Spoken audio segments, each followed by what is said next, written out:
What's going on, YouTube? This is BoxingWave. Let's talk the World Boxing Super Series Cruiserweight division. We're getting the semifinals this weekend. And let me tell you, these fights are not easy to pick. No one at the Cruiserweight right now, the Cruiserweight division, really separates themselves apart from the rest of the fighters at the division.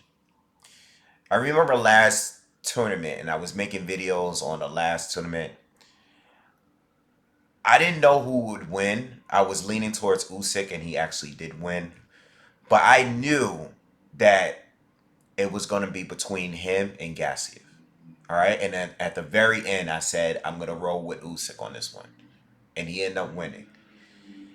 But this tournament here, there's so many unanswered questions, and in this fight with Yuniel Dorticos and Andrew Tabiti, it doesn't get any easier from here, man. It's very, very hard. Tabiti, I've been watching him for a long time now, okay? Because yeah, I was following him because he was part of the Mayweather camp. So I always keep a good eye on those fighters because I want to see how they're gonna come out. Floyd Sr. has been training him directly for a while now. And listen, I mean, from when I first started watching this guy fight, he's definitely improved dramatically because I remember when I first started watching him fight, and then there was a period where like I skipped like some of his fights. And then the first time me watching him again is when he fought Steve Cunningham. Right. And that was the first time in a while that I seen him fight, right? Maybe at least three fights. And I'm like, wow, he's improved dramatically. And listen, Steve Cunningham is way past his prime.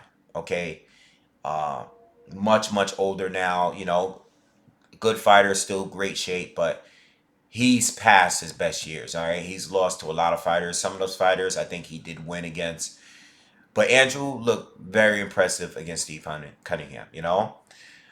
And then I saw the Latif Coyote fight. Who a guy that again, Coyote's been in there with some good fighters, but his name is it always comes up only because he's been in there with some good fighters, but he lost to just about all of them. So um, and then I saw the first round of this tournament. I saw the Fafer fight, and look, Andrew was good. I like him. I'm rooting for him to win this fight. He's good though. He's definitely good. But his style, very similar to Willie Monroe Jr. Okay, as far as not as far as his lateral movement, I'm saying he's a counterpuncher to the level where if his opponent is not throwing anything, he won't throw anything. There's periods where Tabiti can just stand there and look dead at you without throwing a single punch. You guys are just his opponent will be scared to throw a punch, and then he'll just be sitting there waiting for you to throw something so he can counter. All right, so Tabiti is the type of guy that can take the entertainment out of a fight in order to win a fight. All right, the problem I have with him, the guy is skillful. Like, let's all right, before I go into the problem, the dude is a good counterpuncher. Okay, he has solid defense. All right, but he's a good counterpuncher, very slick. He uses that Philly shell, that defense, that shoulder roll. Uh, but I mainly like him because of his counterpunching ability. He has a solid inside game. Very crafty. Likes to set traps. But his punch output is the issue. All right. I said Willie Monroe. You can compare him to Adrian Broner. Adrian Broner is another guy that he's actually Tabiti fights very similar to Broner to me. Um, I think Tabiti is more talented than most because when I say people give credit for most people give credit for it, but a lot of people overlook him because he's not really getting promoted the way and pushed the way I think he should be, right? And then he's a pretty relaxed, calm guy. He's very reserved. So no one's really paying attention to him like that. But when you watch him fight, he's not an action fighter. And even when he's much better than his opposition, he's not aggressive like that. All right? When he gets you hurt, he'll get you out of there. But for the most part, he's very, very reserved. You know?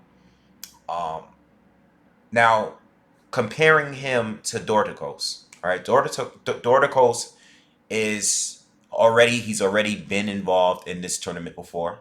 Okay? He lost to Gassiev, a guy that only lost to Usyk. All right? Very good fighter. Uh, he's fought some proven fighters already up to this point. More proven than the guys that Tabiti has faced. Okay.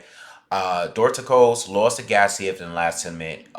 Beat Masternik in the first round of this tournament. Um, and I thought Masternik was much better than Fafer. I thought he brought more dangers than Fafer. I'm still unsure about Tabiti. I don't know how good he is, but what I do know is that Dorticos is bringing something completely different than the rest of the opponents that Tabiti has faced. I think Dorticos can beat anyone that Tabiti has faced up to this point. I think he's much better. All right. Now, Dorticos, he has his flaws. The advantages he has, the obvious advantages, punch output, much higher. Much, much higher. All right. He throws a lot of jabs and he throws a lot of straight right hands. All right. Very, very powerful. Knockout artist. Okay. Uh, he's taller. He has a longer reach. Uh, Defensively, he's not better. Okay. But he's tough. He's a tough fighter. Even though he lost to Gassiev, it took a lot. It took a lot. All right. It took a lot from Gassiev to get him out of there. All right. And he lost to Gassiev. I mean, that's the only loss he has. All right. But overall, he fought the better fighters. I'm a kind of leaning towards Dorticos because I already know what I'm getting out of that. Uh, but I also believe that Tabiti has a great chance of winning this fight. Dorticos, the problem with him and what I saw in that loss against Gassiev, he didn't switch it up. You're throwing jabs and you're throwing powerful right hands. The thing is, those right hands weren't getting through Gassiev's guard. Gassiev came in there with a super tight high guard, and the punches weren't getting through. Okay? Gassiev kept doing it over and over and over again. I remember that fight. That's one fight I didn't have to go back and watch. He kept doing the same thing over and over again. Wasn't going to the body enough. When a guy is holding a guard that tight up top, you gotta go to the body. He does he does here and there, but not enough. He's been doing it more. I was watching some of the Masternik fight. He's going to the body a little bit more. I don't know why he doesn't do it because he's very sharp. He doesn't have a lot of weapons, but he's very sharp. And I see some of his body shots, and they're very sharp. And I hear the loud dud, and I'm like, he needs to do more of. He needs more body work. Okay. Uh, but in that Garcia fight, when I look at that fight and I think about what Tabiti can do here, Tabiti is not Gassiev. I don't know if he's as tough as Gassiev. Gassiev is a big, strong guy, cruiserweight. He's gonna be fighting a welterweight soon. I mean, welterweight, heavyweight next. Sorry for the ambulance. But yo, I think what Tabiti can do, as far as a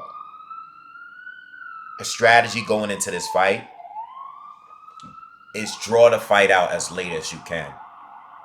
Because we already seen Dorticos lose late in the fight. Okay? And we see that Dorticos could slow down a little bit. A guy that throws that many punches, they tend to slow down a little bit. Masternik, he beat Masternik, but it was a close fight. It was a very competitive fight. All right? Masternik was very, very durable. Okay? He couldn't stop Masternik and he couldn't slow him down. Masternik brought the fight to him. Tabiti, early on, I'm not expecting him to try to go to war with Dorticos. That would be the dumb thing to do. Okay? But what he can do is throw some sharp counters in there and let Dorticos know you're not going to just be throwing punches at me all day. When I said earlier in this video, what does he do? He likes to slow down the fight. Okay? He takes some of the excitement out. He needs to do that. Okay? He needs to land some sharp counters early to let this guy know that this is my fight. I'm going to dictate when, how this fight is going to go. He needs to do that early. He's not going to stop Dorticos from throwing jabs and throwing right hands. He's going to do them all day long. But at least make him aware of the counter, like most of Tabiti's opponents. Most of them are aware and they slow down and they are fearful of throwing shots because they don't want to get countered. Okay? So Dorticos, the reason why I'm leaning towards more him because of the punch output. Tabiti, good counter puncher, but will it be enough? Plus, I'm not sure how durable he is. He is fighting a puncher. Okay, he is fighting a puncher. And it's going to be a little harder to avoid those right hands because you're not fighting the same way that Gassiev fought. Gassiev, big strong dude, had a very tight high guard, and you can see that those right hands weren't going through that guard. But Tabiti, on the other hand, is more, of a shoulder rolling defensive guy. Okay? Those right hands are going to be able to connect at some point. He's good defensively. He's a good counterer, but he slip shots pretty well. But he still, and I'm talking about Tabiti, he still gets hit. He still gets hit. I can't see him completely avoiding this guy. He's going to have to step outside of his zone a little bit to win. And even if he drags a fight out later, Dorticos is still going to be throwing jabs. He's still going to be throwing right hands. All right? You, at some point, Tabiti has to be aggressive at some point in this fight. He has to be. Just like Gassiev was when he finally decided to turn it on, going into the midway through the fight, and then in the second half of the fight, Gassiev, what did he do? He started to walk in, step in, throw some tight, real powerful kind of combinations, and his effect on his shots, he had a much more major effect on his shots than Dorticos did with his. Even though Dorticos is a big puncher, Gassiev, whenever he landed something big, you saw he was rocking Dorticos over and over again until he started to drop him late. All right. I don't know if Andrew can do that. I just don't know. I've seen him stop guys. I know he does have some pop, but I haven't seen an aggressive version of him. For me to say that he will win this fight, I would need to see it. I don't know if he has that. We'll see in this fight because he's gonna need it. All right. Um, and then as far as points, see, this is a fight that I think can go either way. Either fighter can win by points, and either fighter can win by knockout. Okay. It's just that Tabiti is a big question mark. I don't know what he's going to bring to the table here. But I do know if he does lose on points, it's because the punch output is not enough. And I do know if he loses by knockout, it's because he's fighting a big puncher. I don't know how durable he is.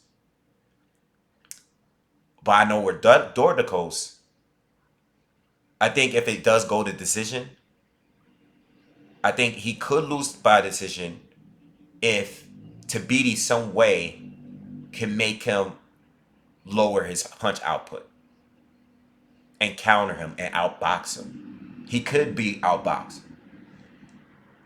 Plus, he's been stopped before. I know Tabiti has some pop. Maybe Tabiti lands a shot that he doesn't see coming, hurts him, and gets him out of there. You never know. Very difficult prediction to do because there's a lot of unknowns. But if I have to go with someone right now, I will only go with Dorticos because I know enough about him.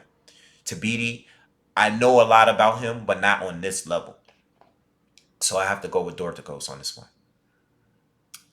All right. Not gonna say how. I don't know about prediction, knockout. I'm just gonna say I think Dorticos is gonna do enough to win this. All right. So I'll be back again to talk about the other fight between Breedis and Glowowski. I'll do another video on that. And if you haven't already, make sure you subscribe. All right, and I'll definitely be doing post fight videos on this tournament because this is a great tournament. All right, peace.